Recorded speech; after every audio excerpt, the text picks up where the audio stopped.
السلام عليكم. تعرفوا ان الدموع الربانيه الطبيعيه اللي ربنا خلقها لنا دي لو اتباعت هتساوي ملايين؟ عايزين تعرفوا السبب؟ كملوا الفيديو معايا.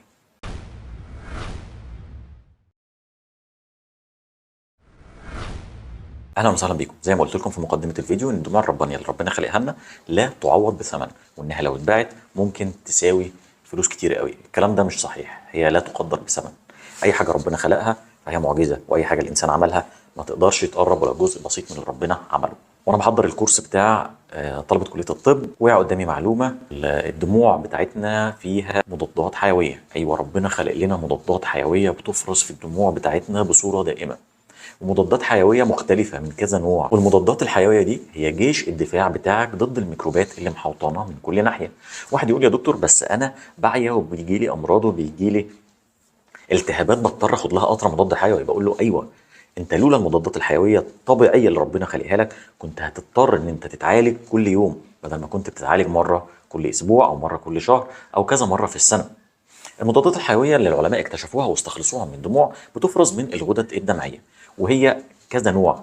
من ابرزها حاجه اسمها اللايزوزايمز، حاجه اسمها الاميونوجلوبولين اي سكريتوري اميونوجلوبولين اي، حاجه اسمها اللايبوكالين واللاكتوفيرين. والحاجات دي بتاثر على النمو بتاع الميكروبات والبكتيريا، فبتعمل كانها مضاد حيوي بالظبط. واحد فيهم اسمه اللاكتوفيرين، ده بيمنع الامداد بتاع الحديد اللي البكتيريا عايزاه عشان تتكاثر وتكبر. فهل في قطره في الدنيا فيها كده؟ اكيد لا. هل في قطره في الدنيا تقدر تحميك من الميكروبات؟ مفيش اي قطره مهما كان سعرها ومهما كان ثمنها تقدر ان هي تعمل كده. عشان كده احنا بنحث كل الناس اللي عندهم بدايات التهابات متكرره او جفاف عين ان هم يكشفوا، عشان الحفاظ على الدموع الطبيعيه الربانيه بتاعتنا لا يقدر بثمن. وان انا مهما استخدمت علاجات او قطرات مرطبه او بديل للدموع مش هتيجي 1/10 او 1/1000 او 1/1,000,000 من الدموع الطبيعيه الربانيه اللي ربنا خلقها. عشان كده احنا في الناس اللي عندهم شح او نقص في الدموع بتاعتنا او الجفاف من النوع الاول بنستخدم لهم حاجه اسمها استردادات. انا بقفل التصريف بتاع الدموع بتاعتي عشان احتفظ بالدموع الطبيعيه اللي ربنا خلقها لنا.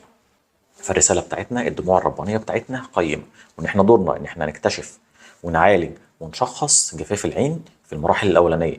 لو انت واحد بتتعامل مع كمبيوتر كتير، لو انت واحد في اجواء مليئه بالاتربه والدخان والعوادم، لو انت حد في العيله بتاعتك عنده مرض جفاف عين، او حد بيلبس عدسات لاصقه كتير وبدا يجيله اعراض جفاف عين، او حد عنده امراض مناعيه، لازم تهتم، لازم تحافظ على الدموع والمعجزه الربانيه الهديه اللي ربنا خلقها لك.